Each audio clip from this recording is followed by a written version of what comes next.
নমস্কার বন্ধুরা, আজকে লাঞ্চের মেনু দেখাচ্ছি কি কি হয়েছে। এই যে ভাত হয়েছে,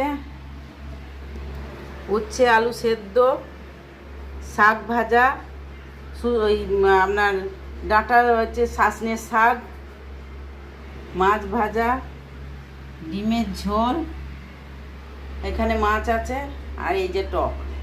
এই হচ্ছে রান্না, আজকের রান্না। আপনাদের কেমন লাগলো?